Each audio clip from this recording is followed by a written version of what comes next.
கர்த்தரும் இரட்சகருமாகிய இயேசு கிறிஸ்துவின் நாமத்தினால் உங்கள் எல்லோரையும் அடியேன் அன்போடு வாழ்த்தி வரவேற்கிறேன். இந்த நாளிலும் ஏசாயா 60வது அதிகாரத்தின் முதல் வசனத்தினை நாம் எல்லோரும் இணைந்து வாசிப்போமாக. எழும்பி பிரகாசி, உன் ஒளி வந்தது, கர்த்தருடைய மகிமை உன்மேல் உதித்தது. எழும்பி பிரகாசிக்க கர்த்தராகிய தேவன் நமக்கு ஆலோசனை சொல்லுகிறார். கிறிஸ்துவுக்கு முன்னதாக 700 ஆண்டுகள் முன்னதாக வாழ்ந்த ஏசாயாவின் மூலமாய் கர்த்தர் அன்று சொன்ன வசனம் இன்றைக்கும் நமக்கு மிகவும் அவசியமாயிருக்கிறது. கிறிஸ்துவுக்கு முன் 700வது ஆண்டுகளிலே வாழ்ந்த ஏசாயா தீர்க்கதரிசி அன்று சொன்ன வார்த்தை இன்றும் நமக்கு அவசியமாயிருக்கிறது. எழும்பி பிரகாசி, உன் ஒளி வந்தது, கர்த்தருடைய மகிமை உன்மேல் உதித்தது. நெறிந்த நாணலை முறிக்காதவர், மங்கி எரிகிற திரியை அணைக்காதவர், சோர்ந்த நிலையிலே நீங்கள் இருப்பீர்களேயானால் அவர் உங்களிடத்திலே சொல்லுகிறார், நீ எழும்பி பிரகாசி என்று சொல்லி. ஏன் எழும்பி பிரகாசிக்க வேண்டும்? மத்தேயு 24வது அதிகாரம் 11வது வசனம். அநேகம் கள்ள தீர்க்கதரிசிகளும் எழும்பி அநேகரை வஞ்சிப்பார்கள்.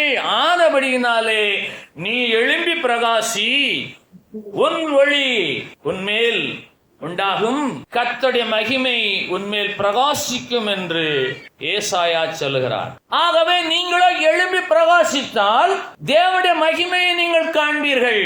ஆகவே நீங்கள் எழும்பி பிரகாசிக்க வேண்டும்.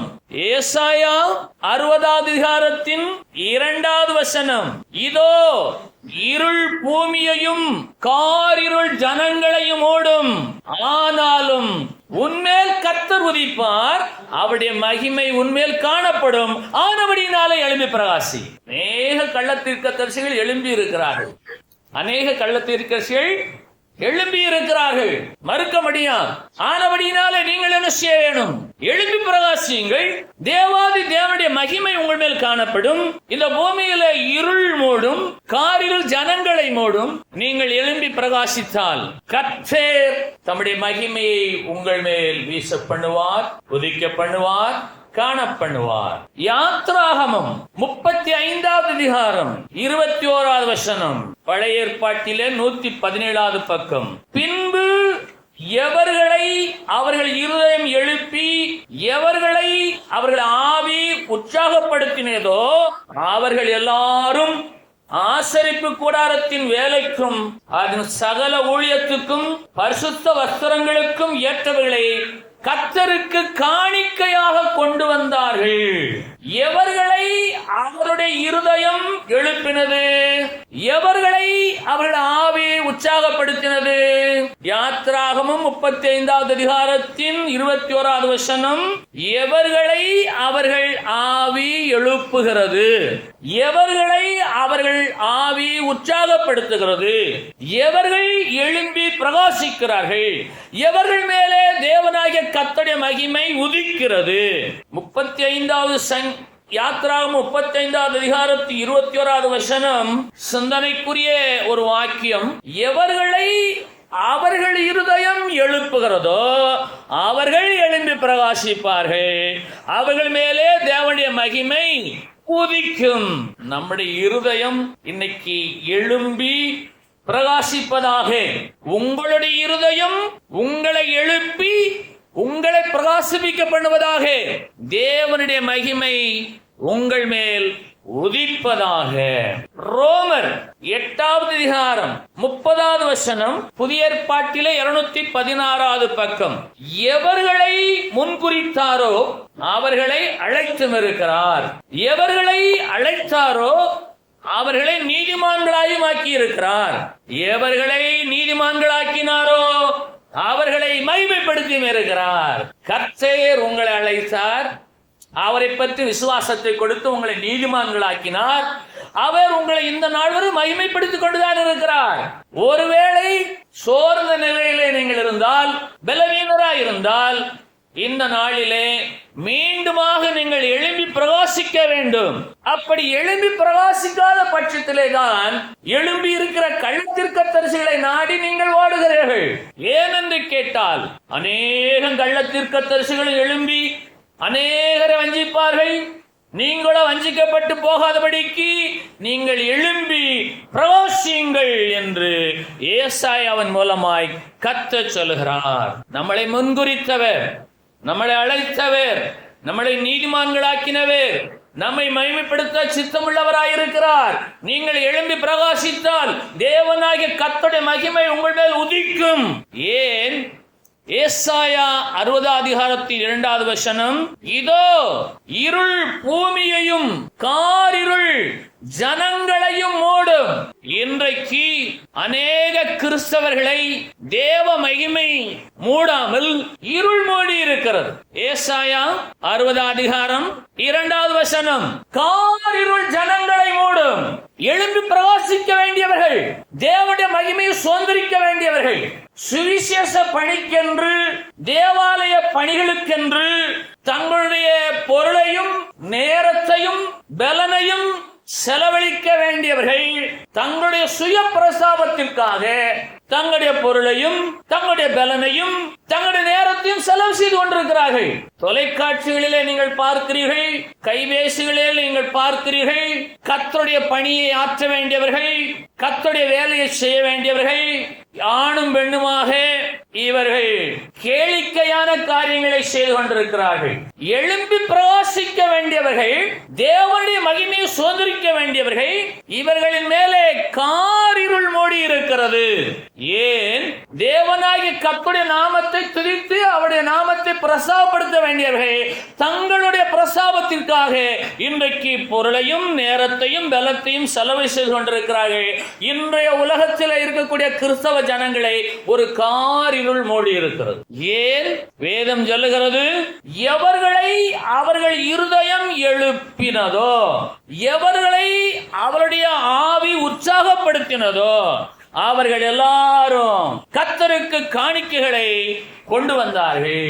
கர்த்தருக்கென்று கொடுக்க வேண்டியவர்களை கொடுக்காமல் தேவனுடைய நாமத்தை துதித்து அவருடைய நாமத்தை பிரசாபப்படுத்த வேண்டியவர்கள் தங்களுடைய சுய பிரசாபத்திற்காக இன்றைக்கு உலகத்திலே பல லட்சங்களை செலவு செய்து கொண்டிருக்கிறார்கள். எழும்பி பிரகாசிக்க வேண்டியவர்கள், தேவனுடைய நாமத்துக்கு மகிமையா ஜீவிக்க வேண்டியவர்கள், இவர்கள் தேவனுடைய ஆசரிப்பு கூடாரத்தின் வேலைக்கும் அதன் சகல ஊழியத்துக்கும் பரிசுத்த வஸ்திரங்களுக்கும் ஏற்றவர்களை கர்த்தருக்கு காணிக்கையாக கொண்டு வர வேண்டியவர்கள் தங்களுடைய சுய பிரசாபத்திற்காக பல லட்சங்களை செலவு செய்கிறார்கள். ஆகவே ஏசாயா 60:2 சொல்லுகிறது, இதோ இருள் பூமியை மூடிக்கொண்டிருக்கிறது, காரிருள் ஜனங்களை மூடுகிறது. ஆனாலும் தேவனாகிய கர்த்தர் என்றால் உன்மேல் முதிப்பார், அவருடைய மகிமை உன்மேல் காணப்படும். எப்பொழுது? நீ எழும்பி பிரகாசிக்கும் போது. ஆகவே நாம் எழும்பி பிரகாசிக்க வேண்டியதன் அவசியத்தை உணர்ந்து கொள்ளுங்கள். அநேகம் கள்ளத்தீர்க்கதரிசிகள் எழும்பி அநேகரை வஞ்சிப்பார்கள். இயேசு மத்தேயு 24:11 சொல்லி இருக்கிறார். யோபு 15:13 தேவனுக்கு விரோதமாக உம்முடைய ஆவி எழுப்பி உம்முடைய வாயிலிருந்து வசனங்களை புறப்பட பண்ணுகிறீர் என்று சொல்லி யோபுடைய நண்பராகிய எலிப்பாஸ் சொல்லுகிறார். தேவனுக்கு விரோதமாக உம்முடைய ஆவியை எழுப்பி இருக்கிறீர், உம்முடைய வாயிலிருந்து வசனங்களை புறப்பட பண்ணுகிறீர் என்று சொல்லி எலிப்பாஸ் சொல்லுகிறார். இது எலிப்பாசுடைய தவறுதலான புரிந்து கொள்ளுதல். ஆனால் யோபு அப்படிப்பட்டவரே இல்லை. யோபு ஒரு தேவ பக்தியுள்ள மனிதர். அவர் எழும்பி பிரகாசிக்கிறவர். அவர் தேவாதி தேவனுக்கு முன்பாக குற்றமற்றவர். எலிப்பாசுடைய பார்வையிலே யோபு தேவனுக்கு விரோதமாக தம்முடைய ஆவியை எழுப்பினதை போல காணப்படுகிறது. அது வாயிலிருந்து புறப்படுகிற வசனங்கள் தேவனுக்கு விரோதமானதாக எலிப்பாசுக்கு காணப்படுகிறது.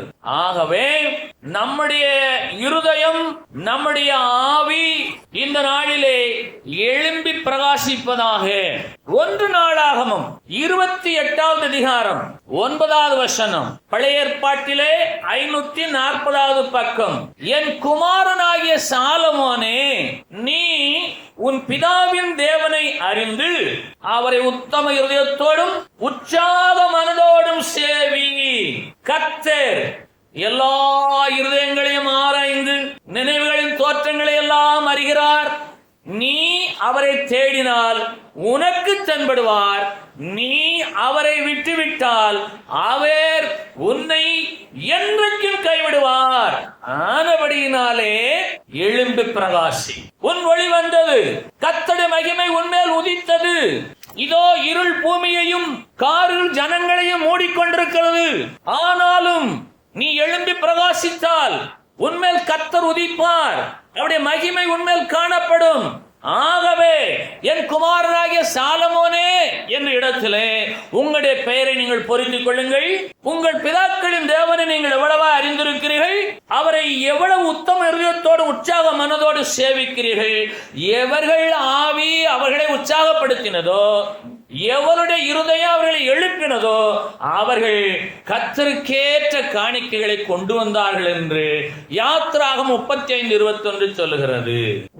ஆகவே இன்றைக்கு உத்தம இருதயத்தோடும் உற்சாக மனதோடும் அவரை சேவிக்கிறவர்கள் யார்? கர்த்தரென்றால் எல்லா இருதயங்களையும் ஆராய்ந்து நினைவுகளின் தோற்றங்களை அறிகிறவராயிருக்கிறார். இந்த காலை வேளையிலே உத்தம இருதயத்தோடும் உற்சாக மனதோடும் நான் அவரை சேவிக்கிறேன்.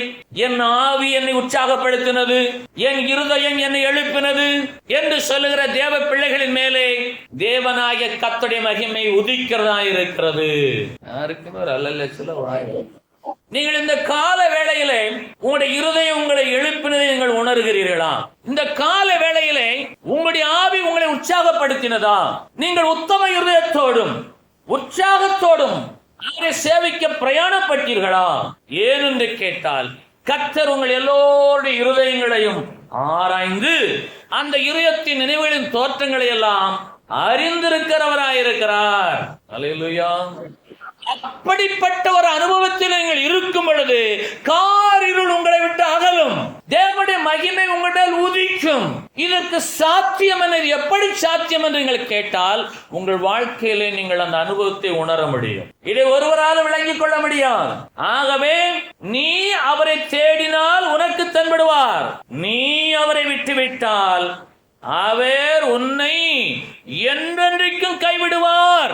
யோபு 37வது அதிகாரம் 24வது வசனம், பக்கம் 666. ஆகையால் மனுஷர் அவருக்கு பயப்பட வேண்டும். ஆகையால் மனுஷர் அவருக்கு பயப்பட வேண்டும். தங்கள் எண்ணத்தில் ஞானியாயிருக்கிற எவர்களையும் அவர் மதிக்க மாட்டார் என்றார். மனுஷ தேவனாய கர்த்தருக்கு ஏன் பயப்பட வேண்டும்? தங்கள் எண்ணத்தில் ஞானியாயிருக்கிறவர்களை பார்த்து அவர் சொல்லுகிறார், தங்கள் எண்ணத்தில் ஞானியாயிருக்கிற எவர்களையும் தேவனாய் கர்த்தர் மதிப்பதில்லை என்று சொல். அதே வேளையிலே அவரை தேடினால் உனக்கு தென்படுவார், அவரை விட்டுவிட்டால் அவர் உன்னை என்றென்றைக்கும் கைவிடுவார். உன் இருதயத்தின் நினைவுகளின் தோற்றங்களில் அவர் அறிகிறார். உன் தேவனாய் கர்த்தர் இருதயங்களை ஆராய்ந்து பார்க்கிறார். நீ எவ்வளவாய் உத்தம இருதயத்தோடும் உற்சாக மனதோடும் அவரை சேவிக்கிறாய் என்று சொல்லி. ஆகவே உங்களுடைய இருதயம் உங்களை எழுப்புகிறதா? உங்களுடைய ஆவி உங்களை உற்சாகப்படுத்துகிறதா? இல்லை என்று சொன்னால் கள்ளத்தீர்க்கதரிசிகளை தேடி நீங்கள் செல்கிறீர்களா? கள்ளத்தீர்க்கதரிசிகளை தேடி நீங்கள் செல்வீர்கள். அநேகம் கள்ளத்தீர்க்கதரிசிகள் எழும்பி அநேகரை வஞ்சிப்பார்கள். நீங்கள் வஞ்சிக்கப்பட்டு போகாதபடிக்கு நீங்கள் ஒவ்வொருவரும் எழும்பி பிரகாசியுங்கள். உங்கள் தேவனாய் கர்த்தருடைய மகிமையை சுதந்திரித்துக் கொள்ளுங்கள். அதற்கு நீங்கள் உத்தம இருதயத்தோடு உற்சாக மனதோடு அவரை சேவியுங்கள். உங்களுடைய இருதயத்தின் நினைவுகளை அவர் ஆராய்கிறார். உங்களுடைய எண்ணங்களின் தோற்றங்களை எல்லாம் அவர் ஆராய்கிறார். நீங்கள் அவரை தேடுகிறீர்களோ, நீங்கள் அவரை பற்றி கொண்டிருக்கிறீர்களோ என்று சொல்லி உங்களை நீங்களே ஆராய்ந்து பார்த்து நீங்கள் மீண்டுமாக எழும்பி பிரகாசிக்க வேண்டும் என்று கர்த்தர் விரும்புகிறார். அல்லேலூயா. ஏன் இந்த வார்த்தைகள் என்று கேட்டால், யாரோ எங்களுக்காக செபிப்பார்கள், நாங்கள் ஆசீர்வாதமாக இருப்போம் என்று சொன்னால் தேவனுடைய மகிமையை நீங்கள் சுதந்திரிக்க வாய்ப்பில்லை. யாரோ எனக்காக செபிப்பார்கள், நான் ஆசீர்வாதத்தை பெறுவேன் என்று சொன்னால் ஏசாயா 60வது அதிகாரத்தின் முதல் வசனம் சொல்லுகிறது, எழும்பி பிரகாசி, உன் ஒளி வந்தது. உங்கள் ஒளி அல்ல, எவர் ஒருவர் எழும்பி பிரகாசிக்கிறார்களோ அவர்கள் மேலே ஒளி வரும். அவர்கள் மேலே கர்த்தருடைய மகிமை உதிக்கும். நீங்கள் எழும்பி பிரகாசிக்க வேண்டும். அநேக கள்ளத்தீர்க்கதரிசிகள் எழும்புவார்கள், அவர்கள் உங்களை வஞ்சிப்பார்கள். நீங்கள் வஞ்சிக்கப்பட்டு போகாதபடிக்கு இந்த நாளிலே இருந்து உங்கள் இருதயம் உங்களை எழுப்புவதாக, உங்களுடைய ஆவி உங்களை உற்சாகப்படுத்துவதாக. காரிருள் பூமியை மூடுகிறது, காரிருள் ஜனங்களை மூடுகிறது. ஆனாலும் எழும்பி பிரகாசிக்கிற ஜனங்களின் மேலே தேவனாகிய கர்த்தருடைய மகிமை உதிக்கிறதா இருக்கிறது. நான் என்ன செய்யட்டும் என்று நீங்கள் கேட்டால், இந்த நாளிலே உங்களுடைய இருதயம் எப்படி உங்களை எழுப்புகிறது, இந்த நாளிலே உங்களுடைய ஆவி எவ்வளவாய் உங்களை உற்சாகப்படுத்துகிறது என்ற அளவுகோலை நீங்களே அளந்து பார்க்க அழைக்கப்படுகிறீர்கள். யாருக்கெல்லாம் ஆவியிலே ஒரு உற்சாகம், யாருக்கெல்லாம் இருதயத்திலே ஒரு எழுப்புதல், யாரெல்லாம் எழுந்து பிரகாசிக்கிற தேவனுடைய மகிமையை சுதந்திரிக்கிற பாத்திரமாயிருக்கிறோம் என்ற கேள்வியை கேட்டு நாமவே நம்மை எழுப்பவும் உற்சாகப்படுத்திக் கொள்ளவும் அழைக்கப்படுகிறோம். ஆகவேதான் இதோ இருள் பூமியையும் காரிருள் ஜனங்களையும் மூடும். ஆனாலும் எவர் ஒருவர் எழும்பி பிரகாசிக்கிறாரோ அவர் மேலே கர்த்தர் உதிப்பார். அவருடைய மகிமை அவர்கள் மேலே காணப்படும். அவர்கள் யாரையும் தேடி செல்ல வேண்டிய அவசியம் இல்லை, வஞ்சிக்கப்பட்டு போக வாய்ப்பே இல்லை. ஆகவே நீங்கள் சாலமோனே, உன் பிதாவின் தேவனை அறிந்து கொள், அவரை உத்தம இருதயத்தோடும் உற்சாக மனதோடும் சேவி. உன்னுடைய இருதயம் உன்னை இந்த நாளிலிருந்து அப்படி எழுப்புவதாக, உன்னுடைய ஆவி உன்னை அப்படியே உற்சாகப்படுத்துவதாக. உங்களுடைய ஆவி உங்களை உற்சாகப்படுத்துகிறதா? இல்லை என்றால் சோர்ந்த நிலையில இருக்கிறீர்களா? நீங்கள் எழும்பி பிரகாசிக்கிற விளக்கா இருக்கிறீர்களா? உங்களுடைய இருதயத்திலே உத்தமமாய் அவரை பின்பற்றுகிறீர்களா என்ற கேள்விகளுக்கெல்லாம் நீங்களே பதில் சொல்லக்கூடிய நிலையிலே தான் இருக்கிறீர்கள். 2 கொரிந்தியர் 10வது அதிகாரம் 5வது வசனம், புதிய ஏற்பாட்டில் 253வது பக்கம். அவைகளால் நாங்கள் தர்க்கங்களையும் தேவனை அறிகிற அறிவுக்கு விரோதமாய் எழும்பி பிரகாசிக்க வேண்டிய நீங்கள் தேவனை அறிகிற அறிவுக்கு விரோதமாய் எழும்புகிற எல்லா மேட்டிமையையும் நிர்மூலமாக்கி எந்த எண்ணத்தையும் கிறிஸ்துவுக்கு கீழ்ப்படிய சிறைப்படுத்துவர்களாய் இருக்க அழைக்கப்படுகிறீர்கள். எல்லா மேட்டிமையையும் நிர்மூலமாக்க வேண்டும். தேவனை அறிகிற அறிவுக்கு விரோதமாய் எழும்புகிற எந்த எண்ணத்தையும் கிறிஸ்துவுக்கு கீழ்ப்படிய சிறைப்படுத்துகிறவர்களாய் இருக்க வேண்டும். நினைவுகளின் தோற்றங்களை எல்லாம் அறிகிறவர், கர்த்தர் எல்லா இருதயங்களையும் ஆராய்ந்து பார்க்கிறவர், உத்தம இருதயத்தோடு உற்சாக மனதோடு அவரை சேவிக்கிறீர்களா என்பதை அறிகிறவர். நீங்கள் அவரை எவ்வளவாய் அறிந்திருக்கிறீர்கள், நீங்கள் அவரை எவ்வளவாய் தேடுகிறீர்கள். நீங்கள் அவரை விட்டுவிட்டால் அவர் உங்களை என்றென்றைக்கும் கைவிடுவார். அந்த நிலையிலே நீங்கள் காணப்படாதபடிக்கு நீங்கள் எழுந்து பிரகாசிப்பீர்களேயானால் உங்கள் ஒளி உங்கள் மேல் வரும், தேவனுடைய மகிமை உங்கள் மேல் உதிக்கும். ஆகவே 2 கொரிந்தியர் 10வது அதிகாரத்தின் 5வது வசனத்தின் மைய பகுதியிலே எல்லா மேட்டிமையும் நிர்மூலமாக்க வேணும். எல்லா மேட்டிமையும் நிர்மூலமாக்க வேணும். எனக்கு தெரியாத வசனமா, நான் கேட்காத பிரசங்கங்களா, இவர்கள் இந்த வசனத்தை எடுத்தால் இங்கேதான் முடிப்பார்கள். இதுதான் ஆவிக்குரிய மேட்டிமை, ஸ்பிரிச்சுவல் ப்ரௌட். நீங்கள் தேவனை அறிகிற அறிவுக்கு விரோதமாய் எழும்புகிற மேட்டிமை உங்களுக்குள் எழும்பாதபடிக்கு நீங்கள் எழும்பி பிரகாசிக்க வேண்டும். அது சார்பான எந்த எண்ணத்தையும் கிறிஸ்துவுக்கு கீழ்ப்படிய செய்கிறவர்களாய், சிறைப்படுத்துகிறவர்களாய், கிறிஸ்துவுக்கு கீழ்ப்படிய சிறைப்படுத்துகிறவர்களாய் நீங்கள் காணப்பட வேண்டும்.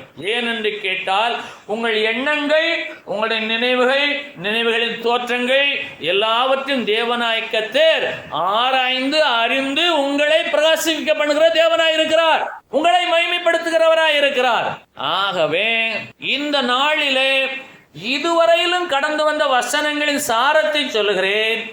உங்களுடைய இருதயம் உங்களை எழும்ப பண்ணுகிறதாகவும் உங்களுடைய ஆவி உங்களை உற்சாகப்படுத்துகிறதாகவும் இருக்கிறதா என்ற ஒரு கேள்வியை கேட்டு நீங்கள் அதற்கு பதிலை தேடி, ஒருவேளை என் இருதயம் என்னை எழுப்பாமலும் என் ஆவி என்னை உற்சாகப்படுத்தாமலும் இருந்தால் நீங்கள் எழுப்பி பிரகாசிக்க வேண்டும்.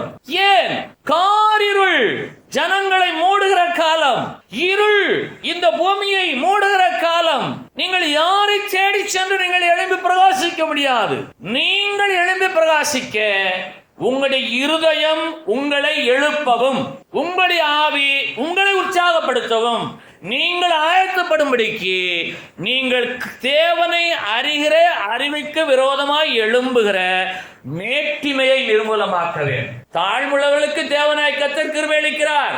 மேட்டிமை உள்ளவர்களுக்கு தேவனாய் கர்த்தர் எதிர்த்து நிற்கிறார். குடிகாரனை மன்னிக்கிறவர், கொலைகாரனை மன்னிக்கிறவர், வேசிக்கள்ளரை மன்னிக்கிறவர், கொள்ளைக்காரை மன்னிக்கிறவர், மேட்டிமையானவனுக்கு எதிர்த்து நிற்கிற தேவனாக கர்த்தர் சொல்லுகிறார்.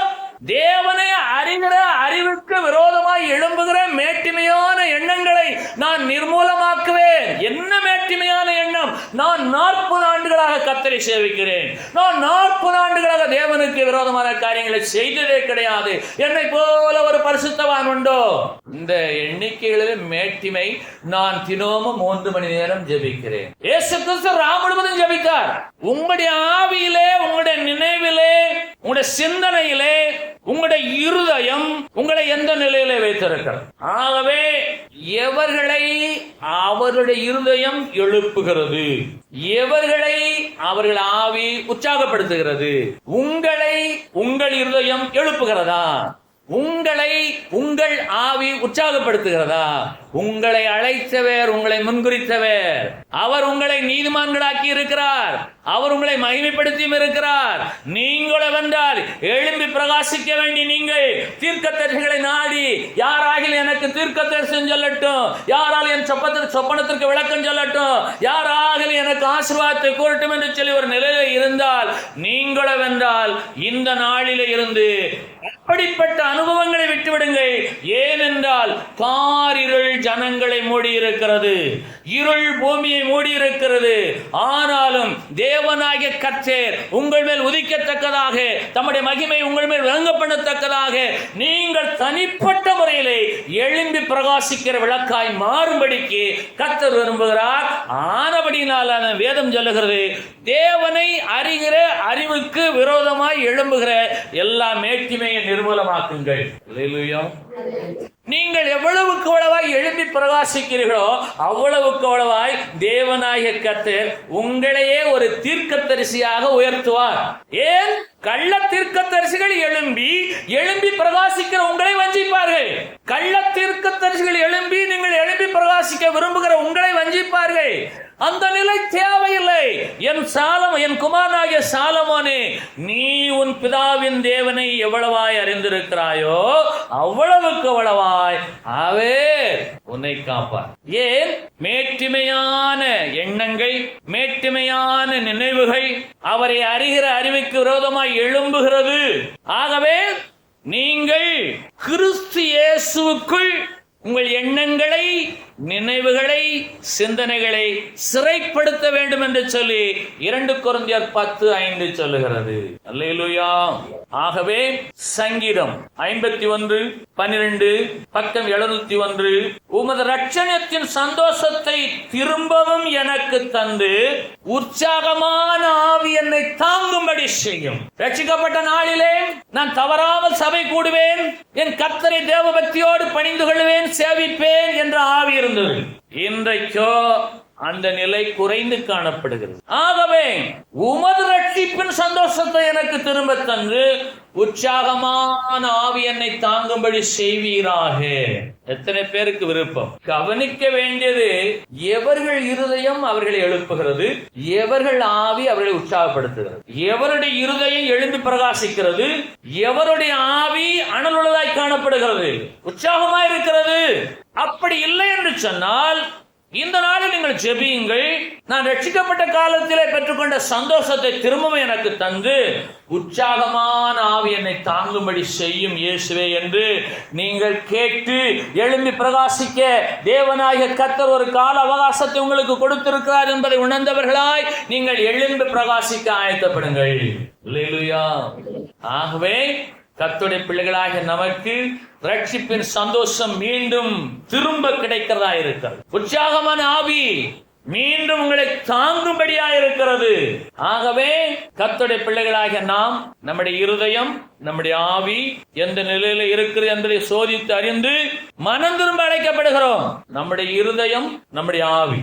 சங்கீதம் 54:6, உற்சாகத்துடன் நான் உமக்கு பலியிடுவேன், கர்த்தாவே உமது நாமத்தை துதிப்பேன். அது நலமானது. உற்சாகத்துடன் நான் உமக்கு பலியிடுவேன்.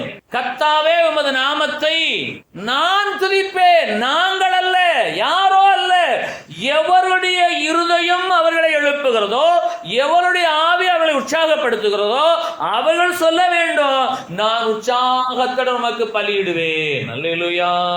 நான் உமது நாமத்தை துதிப்பேன் உற்சாகத்துடன், அதுவே எனக்கு நலமானது. ஏன் என்று கேட்டால், எழும்பி பிரகாசிக்கிற உங்கள் மேலே தேவனாகிய கர்த்தருடைய மகிமை உதிக்கிறதா இருக்கிறது. யோசேப்பு என்ற ஒரு பரிசுத்தவான், அவர் எழும்பி பிரகாசித்தார். மோசே என்ற ஒரு பரிசுத்தவான், அவர் எழும்பி பிரகாசித்தார். தானியேல் என்ற ஒரு பரிசுத்தவான், அவர் எழும்பி பிரகாசித்தார்.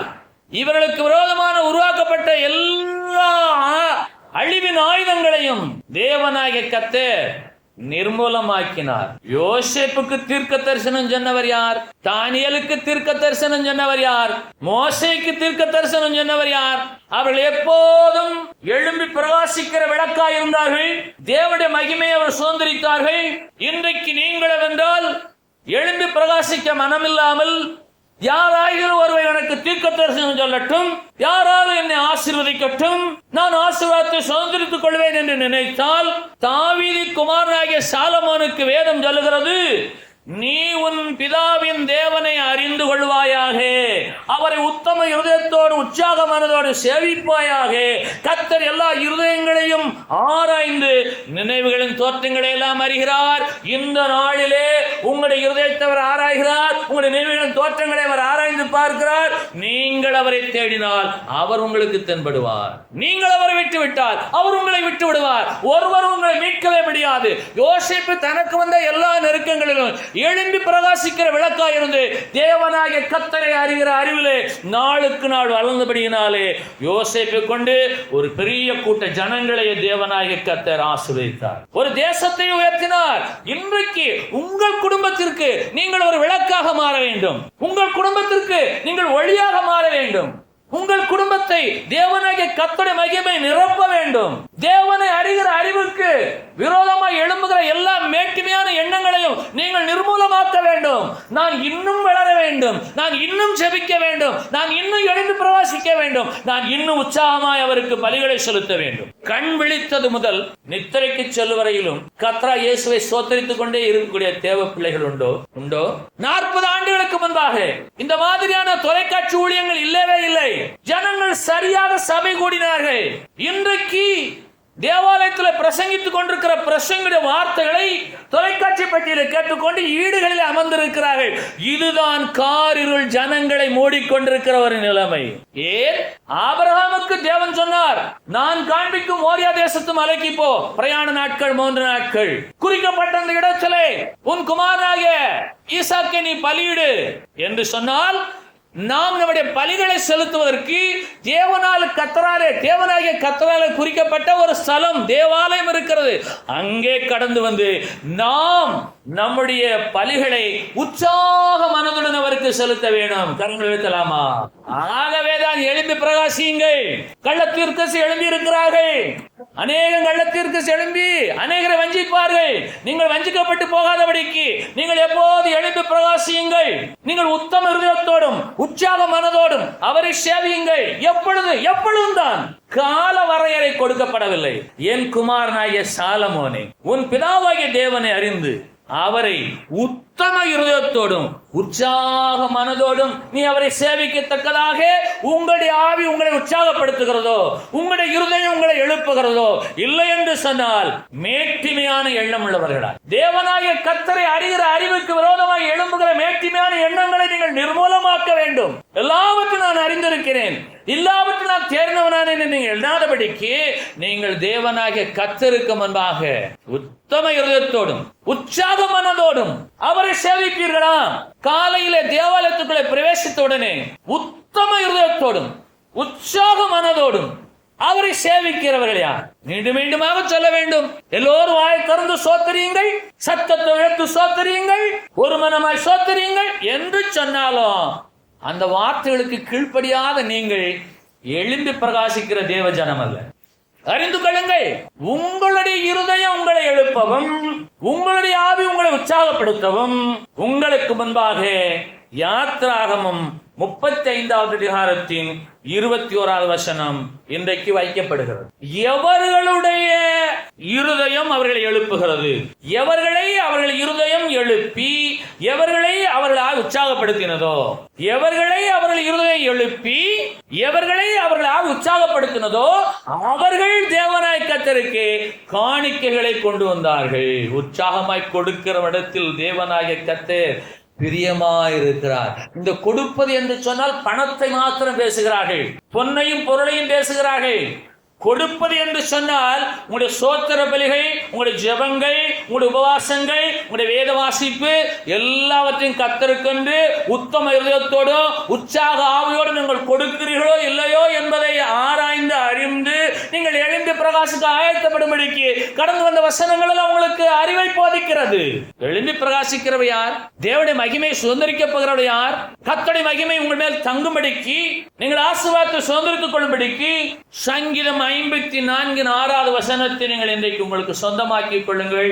உற்சாகத்துடன் நான் உமக்கு பலியிடுவேன், கர்த்தாவே உமது நாமத்தை துதிப்பேன், அது நலமானது. அல்லேலூயா. எதையா நலமானது? எது நலமானது? எழும்பி பிரகாசிப்பது நலமானது, தேவனுடைய மகிமையை சுதந்திரிப்பது நலமானது, உத்தம இருதயத்தோடும் உற்சாக மனதோடும் அவரை சேவிப்பது நலமானது. ஆகவே நீங்கள் எழும்பி பிரகாசிக்க வேண்டும். நீங்கள் எப்போதும் உற்சாகத்துடன் அவருக்கு பலிகளை செலுத்த வேண்டும். நீங்கள் எப்போது இயேசு நாமத்தை துதிக்க வேண்டும். அது உங்களுக்கு நலமானது என்று சொன்னால் எந்தெந்த விதங்களில் எல்லாம் அது நலமானது என்று கேட்டால் ஒருவராலும் விளக்கி சொல்ல முடியாது. அது எந்தெந்த இடங்களில் நலமானது என்று அது உங்களுக்கே விளங்கும். அல்லேலூயா. யோசேப்பை குழியிலே தூக்கி போட்ட உடனே யோசேப்பு அழுதுப்பார் என்று நினைக்கிறீர்களா? மோசே கல்லெறிந்து கொள்ளும் போது, ஜனங்கள் அவருக்கு விரோதமாக எழும்பும் போது அவர் அழுது புலம்பினார் என்று நினைக்கிறீர்களா? தானியேலை தூக்கி சிங்கத்தின் கவியிலே போட்ட போது அவர் அழுது ஓலமிட்டார் என்று நினைக்கிறீர்களா? தானியேலை குறித்து ராஜா சொல்லுகிறார், இடைவிடாமல் ஆராதிக்கிற உன் தேவனாய் கர்த்தரை இடைவிடாமல் ஆராதிக்கிற தானியேலே, உன் தேவனாகிய கர்த்தர் சிங்கங்களுக்கு உன்னை தப்புவிக்க வல்லவராய் இருந்தாரா என்று கேட்கிறார் என்று சொன்னார்.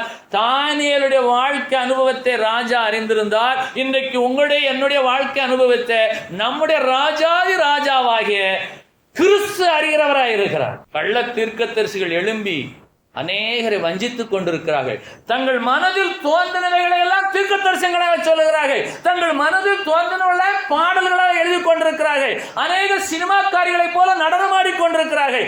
இருள் ஜனங்களை மூடிக்கொண்டிருக்கிற காலம். தொலைக்காட்சி பெட்டிகளை திறந்தால் கர்த்தருடைய வேலையை செய்ய வேண்டியவர்கள், கர்த்தருடைய நாமத்தை பிரசாப்படுத்த வேண்டியவர்கள் தங்களை தாங்களை பிரசாப்படுத்தும்படிக்கு அவருடைய இசை முழக்கங்கள், அவருடைய முக பாவனைகள், அவருடைய அங்கத்தின் அடையாளங்கள், அசைவுகள் எல்லாம் தேவனாகிய கர்த்தருடைய நாமத்துக்கு விரோதமாக இருக்கிற காலத்தில் நாம் இருக்கிறோம். காரிருள் பூமியையும் காரிருள் ஜனங்களை மூடிக்கொண்டிருக்கிறது. ஆனாலும் நீங்கள் எழும்பி பிரகாசித்தால் தேவனாய் கர்த்தர் உங்கள் மேல் உதிப்பார். தேவனாய் கர்த்தருடைய மகிமை உங்கள் மேல் காணப்படும். ஏன் என்று கேட்டால் இயேசு நேரடியாக சொல்லி இருக்கிறார், அநேகம் கள்ளத்தீர்க்கதரிசிகள் எழும்புவார்கள், அநேகரை வஞ்சிப்பார்கள். நீயோ வஞ்சிக்கப்பட்டு போகாதபடிக்கு நீ தனிப்பட்ட முறையில் எழும்பி பிரகாசி, என் மகிமையை நான் உனக்கு தருவேன். நீ எப்பொழுது உற்சாகத்துடன் எனக்கு பலியிடு, நீ எப்போது என்னை துதித்துக் கொண்டே இரு, அதுதான் உனக்கு நலமானது. ஆனபடியினாலே நீங்கள் யாரை தேடியும் போக வேண்டாம். தேவனாகிய கர்த்தரை தேடினால் அவர் உங்களுக்கு தென்படும். உங்களுக்கு யாரை கர்த்தர் காட்ட வேண்டும்? உங்களுக்கு கண்கள் உண்டு, காதுகள் உண்டு, வாயுண்டு, கைகால்கள் பலன் உண்டு. நீங்கள் ஏன் கர்த்தரை தேடி போகக்கூடாது? யாரோ தேடி தேவ மகிமை உங்களுக்கு காண்பிக்க நீங்கள் விரும்புகிறீர்களோ இல்லை என்று சொன்னால் நீங்களே தேவனுடைய மகிமையை சுதந்திரிக்க போகிறீர்களோ? வழி என்ன? நான் உற்சாகத்துடன் உமக்கு பலியிடுவேன். உங்களுடைய ஆவி உங்களை உற்சாகப்படுத்தட்டும். நான் உத்தம இருதயத்தோடு உற்சாக மனதோடு அவரை சேவிப்பேன். என்னுடைய இருதயம் என்னை எழுப்புகிறது, என்னுடைய ஆவி என்னை உற்சாகப்படுத்துகிறது. நானோ வென்றால் உத்தம இருதயத்தோடும் உற்சாக மனதோடும் என் கர்த்தராகிய இயேசுவை சேவிப்பேன். எத்தனை பேர் அந்த தீர்மானம்? ஆகவே இன்றைக்கு உலகத்திலே ஜனங்களை காரிருள் மூடிக்கொண்டிருக்கிறது. ஆட்டம், பாட்டம், கொண்டாட்டம், நடனம், களியாட்டுக்கள், துர்போதனைகள், கள்ள தீர்க்கதரிசிகளின் தீர்க்க தரிசனங்கள் மலிவாய் காணப்படுகிற காலத்திலே, காரிருள் ஜனங்களை மூடிக்கொண்டிருக்கிற இக்காலத்திலே நீங்களும் நானும் எழும்பி பிரகாசிக்கும்படியாய் தேவனாகிய கர்த்தர் ஏசாயா தீர்க்கதரிசியின் மூலமாய் 60வது அதிகாரத்தில் 1 வசனம் 2 வசனங்களில் சொல்லுகிறார், நீ எழும்பி பிரகாசி, உன் ஒளி வந்தது, கர்த்தருடைய மகிமை உன்மேல் உதித்தது, இதோ இருள் பூமியையும் காரிருள் ஜனங்களையும் மூடும், ஆனாலும் கர்த்தர் உன்மேல் உதிப்பார், அவருடைய மகிமை உன்மேல் காணப்படும் என்று சொல்லி கர்த்தர் எச்சரிக்கிறார். எல்லாருமே முழங்கால் படி.